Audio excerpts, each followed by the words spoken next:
सबसे fast update के लिए सब्सक्राइब करें फर्स्ट इंडिया यूट्यूब और हाँ, बेल आइकन दबाना ना भूलें। फर्स्ट इंडिया न्यूज में आप सभी का बहुत स्वागत है और आपके साथ मैं हूं दीपा बाफिला। रात के 10 बजने वाले। चलिए शुरू करते हैं संभागवार बड़ी खबरों का सिलसिला और सबसे पहले रुक करते हैं जयपुर संभाग का। जयपुर संभाग की आज की बड़ी खबर बता रही है हमारे सहयोगी दिव्या तिवारी। मुख्यमंत्री अशोक गहलोत ने एक बड़ी पहल करते हुए पहली बार डीजीपी से लेकर थानेदार तक एक साथ बैठाकर संवाद किया।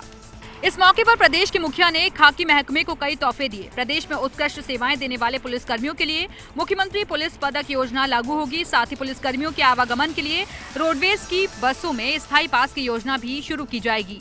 प्रदेश में पहला अवसर है जब किसी मुख्यमंत्री ने थाना स्तर पर पुलिस कर्मियों से सीधा संवाद किया, उनको शाबाशी दी और साथ ही दुख दर्द भी बांटा। सरकार की तरफ से कई घोषणाएं भी की। सीएम गहलोत ने शुक्रवार को मुख्यमंत्री निवास से वीडियो कॉन्फ्रेंसिंग के जरिए पुलिस मुख्यालय के अधिकारियों से थाना स्तर तक के अधिकारियों से संवाद किया। इस मौके पर सीएम ने घोषणा की कि पुलिस कर्मियों के लिए हाउसिंग बोर्ड, यूआईटी, जेडीए सहित अन्य संस्थाओं के माध्यम से आवास सुविधा, पुलिस लाइन, आर्म्ड बटालियन और पुलिस ट्रेनिंग सेंटरों में उपलब्ध चिकित्सा सुविधाओं को मजबूत करने के साथ ही पुलिस कर्मियों का निःशुल्क वार्षिक चिकित्सा परीक्षण कराया जाएगा।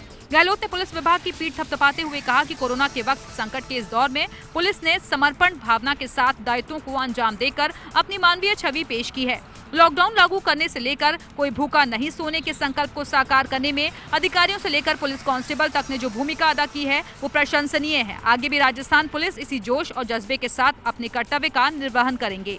मुख्यमंत्री से बात करने के बाद अब पुलिस अफसर काफी खुश नजर आ रहे हैं और यकीनन इस संवाद के बाद अब उनके महकमे में हौसला बढ़ना भी लाजमी है। जयपुर के बाद अब चलिए आगे बढ़ते हैं। आपको ले चलते कोटा संभाग की आज की बड़ी खबर बता रहे हैं हमारे सहयोगी भवर एस चारण। हम भारतवासी वो लोग हैं जो नदियों और पेड़ों की भी देवी देवताओं की तरह पूजा करते हैं और इसीलिए प्रकृति माता की गोद में बैठकर के पर्यावरण का संरक्षण करना हमारे मूल संस्कारों में शामिल है। कुछ इसी अंदाज में विश्व पर्यावरण दिवस के मौके पर लोकसभा स्पीकर ओम बिरला ने पर्यावरण संरक्षण का अपना संदेश दिया। गृहनगर कोटा के अपने दौरे के दौरान बिरला ने इस मौके पर आज शक्तिनगर स्थित लोकसभा स्पीकर कैंप कार्यालय में आम का पौधा भी लगाया। बाद में उन्होंने सोशल डिस्टेंसिंग की पालना करते हुए कार्यालय में जन सुनवाई भी की और पसीने से खास बातचीत करते हुए कहा कि कोरोना काल में बहुत सारी चुनौतियां देश की जनता के सामने खड़ी हुई है। जनता ने बखूबी इन चुनौतियों का मुकाबला किया है, लेकिन खतरा अभी भी टला नहीं है। बिरला ने इस दौरान कोरोना काल के बाद किस तरह से संसद सत्र आयोजित होगा, इसको लेकर के हो रही तैयारियों को लेकर के भी फर्स्ट इंडिया से बातचीत की। राज्यसभा के चेयर उपराष्ट्रपति माननीय वेंकैया नायडू जी और हमने कई बैठकें की हैं। हमने दोनों राज्यसभा लोकसभा एससी की कमेटी बनाई है जो सारी चीज़ों पर चर्चा कर रही है। जब जुलाई के अंदर हमारा सेशन नियत होता है उसके पहले क्या कोरोना की स्थिति रहती है।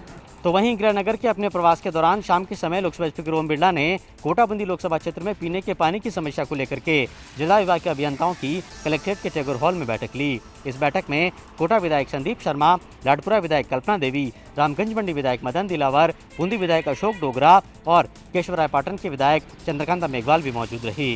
बिरला ने इस दौरान कोटाबंदी लोकसभा क्षेत्र में पीने के पानी के संकट से निजात दिलाने के लिए जल विभाग के अभियंताओं से विस्तृत एक्शन प्लान मांगा है। अब चलिए आगे बढ़ते हैं। रुक करते हैं अजमेर का। अजमेर संभाग की आज की बड़ी खबर बता रहे हैं हमारे सहयोगी कौशल जैन। प्रदेश में सरकारी नौकरियों में भर्ती को लेकर लोक सेवा आयोग प्रशासन हुआ मुस्तैद। आज हुई फुल कमीशन की बैठक, तो अगले सप्ताह तक आ सकती साक्षात्कार की तिथियां। आज आयोग में फुल कमीशन की बैठक हुई जिसमें 6 परीक्षाओं के साक्षात्कार और बकाया भर्ती परीक्षाओं की तिथि सहित कई महत्वपूर्ण बिंदुओं पर विचार विमर्श किया गया। आयोग के अध्यक्ष दीपक उप्रेती की मौजूदगी में सदस्यों ने चर्चा की। जानकारी के मुताबिक जनसंपर्क अधिकारी, police sub inspector, platoon commander और अन्य भर्तियों के साक्षात्कार संपन्न करवाने हैं। इस बैठक में प्राध्यापक भर्ती और पुस्तकालयाध्यक्ष भर्ती परीक्षा जो करवाई जानी है उसको लेकर भी निर्णय लिए गए। महत्वपूर्ण बैठक में अभ्यर्थियों के परिवहन के साथ होटल में ठहरने की व्यवस्था सहित परीक्षा केंद्रों पर कोरोना से बचाव को लेकर किए जाने वाले उपायों सहित अन्य पहलुओं पर भी विचार विमर्श हुआ। फुल कमीशन की इस बैठक में सरकारी विभागों की डीपीसी को लेकर भी सदस्यों ने अपनी राय दी है। फुल कमीशन की इस बैठक में लिए गए फैसलों की हालांकि आधिकारिक तौर पर नहीं किया गया जारी, लेकिन माना जा रहा है अगला सप्ताह बेरोजगारों के चेहरे पर ला सकता है मुस्कान। अब चलिए आगे बढ़ते हैं। आपको लिए चलते हैं बीकानेर संभाग की आज की बड़ी खबर बता रहे हैं हमारे सहयोगी लक्ष्मण राघव। बड़ी खबर किसानों से जुड़ी है। दरअसल भारतमाला प्रोजेक्ट का किसान इस बात को लेकर विरोध कर रहे हैं कि उन्हें उचित मुआवजा नहीं दिया गया है, लेकिन कॉन्ट्रैक्टर्स ने बिना किसानों की सहमति के काम शुरू करने का प्रयास किया। पुलिस बल भी भेजा गया, लेकिन सैकड़ों की संख्या में मौजूद किसानों ने काम शुरू नहीं होने दिया। कलेक्टर कुमार पाल और एसडीएम रिया केजरीवाल ने वार्ता भी की, लेकिन किसान टस से मस नहीं हुए। आरएलपी के प्रवक्ता डॉक्टर विवेक मात्रा ने कहा, किसानों के साथ अन्याय नहीं होने देंगे, हम मुख्य सचिव से भी मुलाकात करेंगे। कुल मिलाकर कहा जा सकता है कि इस मामले को लेकर कहीं ना कहीं प्रशासनिक स्तर पर भी चूक रही, क्योंकि बात बनी नहीं किसानों से और बिना किसानों से बातचीत हुए ही कॉन्ट्रैक्टर्स को वहां पर भेज दिया गया। पुलिस बल भी बुलाया गया। एक बार की स्थिति भी तनातनी की हो गई थी, लेकिन बाद में मामला संभल गया। कुल मिलाकर कहा जा सकता है कि किसानों से जुड़े इस मसले पर प्रशासन को और अधिक सतर्कता बरतने की आवश्यकता है, ताकि इस मुद्दे पर फिर कोई इस तरह की स्थिति न बने। चलिए आगे बढ़ते हैं, रुक करते हैं उदयपुर का। उदयपुर संभाग की आज की बड़ी खबर बांसवाड़ा से बता रहे हमारे सहयोगी अनुपम।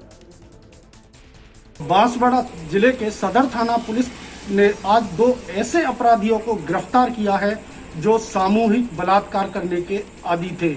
इन्होंने बीते दिनों एक बालिका को यानी एक युवती को उठा के ले गए थे जो कि अपने प्रेमी के साथ थी। घटना के दिन युवती शाम के समय अपने प्रेमी के साथ में तालाब पर जा रही थी। तभी उसी समय आरोपी एक बाइक पर पहुंचे जो कि संख्या में 3 थे। उन्होंने प्रेमी के साथ मारपीट की और प्रेमिका को उठाकर ले गए। उसके बाद बलात्कार किया। ऐसे में प्रेमिका ने तीनों से मिन्नतें की कि किसी तरह उसे छोड़ दो, उसके घर पहुंचा दो। तो आरोपी प्रेमिका को यानी युवती को उसके घर के पास पटक कर भाग गए थे। तीनों की गिरफ्तारी के पुलिस ने प्रयास किए। ऐसे में पता चला कि भूंगड़ा के कटबोर में कुछ आरोपी इन्हीं में से पार्टी कर रहे हैं। पुलिस ने दबिश दी, तभी टीम के प्रभारी गजेंद्र सिंह ने पप्पू को पकड़ लिया। तो पप्पू इतना दुर्दांत था कि उसने उन्हें मुंह से काट लिया और घाव करके भागने की कोशिश की।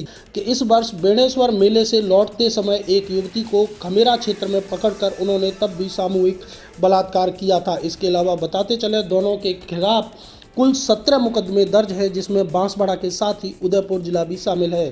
यानी कि कहीं ना कहीं इस पूरे मामले को लेकर के पुलिस ने पूरी संजीदगी व्यक्त की है। साथ ही बताते चले दोनों आरोपियों को कोर्ट में पेश किया गया। कोर्ट ने उन्हें 18 तक जेल में भेजने के आदेश दिए हैं। इसमें अभी उनका कोविड-19 का टेस्ट कराया गया है। जैसे ही उनकी रिपोर्ट आएगी तत्काल उन्हें जेल में दाखिल कर दिया जाएगा। चलिए आगे बढ़ते हैं, आपको लेकर चलते हैं जोधपुर संभाग की आज की बड़ी खबर बता रहे हैं हमारे सहयोगी राजीव गौड़। जोधपुर के महामंदिर पुलिस थाना क्षेत्र में आने वाले मुथाजी के मंदिर में दीवार फांदकर ताले तोड़कर कब्जा करने की नीयत से एक मामला सामने आया है। महामंदिर पुलिस ने मौके पर पहुंचकर अलामत देखने के साथ ही उस अधिकारियों ने भी दौरा किया है। मौजूदा ट्रस्टी पवन मेहता और राजेश मेहता का कहना है कि उनका कब्जा 180 साल पुराना है। यह जैन मंदिर के अलावा वैष्णव मंदिर भी है और जो इस पर अपना दावा कर रहे हैं उनका ये कहना है कि 1959 से उनका दावा है, लेकिन कब्जा बताने में वो नाकाम रहे। इस पूरे मामले में आसपास के लोगों से भी महामंदिर थाना प्रभारी सुमिरदार ने पूछताछ की है। इस संबंध में आवश्यक मुकदमा भी दर्ज किया गया है। सीसीटीवी फुटेज के आधार पर इस संबंध में पुलिस जांच कर रही है। वही दस्तावेज भी खंगाले जा रहे हैं। यह यहाँ विशेष रूप से उल्लेखनीय है कि धारा 202 के तहत इस संबंध में न्यायालय से एक परिवाद भी आया था, जिसकी जांच करके पुलिस को न्यायालय में सौंपना था, मगर कोरोना के चलते पुलिस की व्यवस्था के कारण उसकी जांच नहीं हो पाई। उस मामले की जांच होने के साथ जो मुकदमा आज दर्ज किया गया उसकी जब जांच हो जाएगी तो दूध का दूध और पानी का पानी हो जाएगा। लेकिन देखना ये होगा कि 180 साल पुराना जो कब्जा पवन मेहता और राजेश मेहता जो ट्रस्टी के रूप में कह रहे हैं उनका काबिज रह पाता है, या फिर जो दावा कर रहे हैं कागजों के साथ में वो कुछ ठोस प्रमाण दे पाते हैं। ये पुलिस इन्वेस्टिगेशन में ही पता लगेगा। और अब बात करते हैं भरतपुर की। भरतपुर संभाग की आज की बड़ी खबर बता रहे सवाई माधोपुर से हमारे सहयोगी संदीप गोयल। देश में 4 चरणों के लॉकडाउन के बाद अनलॉक 1 के दौरान सवाई माधोपुर जिले में कोरोना का खौफनाक चेहरा नजर आ रहा है। सवाई माधोपुर जिले में एक ही दिन में 2 पॉजिटिव केस बढ़ने के साथ ही कोरोना के चलते हुई 3 मौतों ने जिले वासियों को चिंतित कर दिया है। अनलॉक 1 के दौरान मिली अधिकांश छूट के बाद सवाई माधोपुर जिले के बाजारों में भीड़ नजर आने लगी है। हालांकि दुकानदारों के यहाँ भीड़ दिखाई नहीं देने से कहा जा सकता है कि लोग बेवजह बाजारों में घूमते नजर आ रहे हैं। सवाई माधोपुर जिले में 31 मई तक जहां पॉजिटिव केसों की संख्या 20 पर थी और केवल एक मौत कोरोना के चलते हुई थी, वहीं अनलॉक 1 के दौरान महज 5 दिन में 4 पॉजिटिव केस बढ़ने और 3 मौतों की घटना ने जिले वासियों के माथे पर चिंता की लकीरें खींच दी हैं। हालांकि जिला मजिस्ट्रेट द्वारा संबंधित क्षेत्रों में कर्फ्यू लगा दिया गया है और कर्फ्यूग्रस्त क्षेत्रों में सन्नाटा पसरा हुआ है। लॉकडाउन 4 तक कोरोना संक्रमण से अछूते रहे सवाई माधोपुर जिला मुख्यालय को भी अनलॉक 1 के दौरान कोरोना ने अपनी चपेट में ले लिया है। कोरोना के कोहराम को देखते हुए प्रशासन, पुलिस और चिकित्सा महकमे के ट्रायंगल ने मुस्तैदी के साथ कार्य करना शुरू कर दिया है। जिला कलेक्टर नन्नूमल पहाड़िया, जिला पुलिस अधीक्षक सुधीर चौधरी, CMHO डॉक्टर तेजराम मीणा बराबर मॉनिटरिंग करते हुए जिले के हालातों पर नजर बनाए हुए हैं। चलिए, और इसी के साथ ही अपने अपने संभागों की बड़ी खबरें हमारे दर्शकों तक पहुंचाने के लिए आप सभी का बहुत शुक्रिया।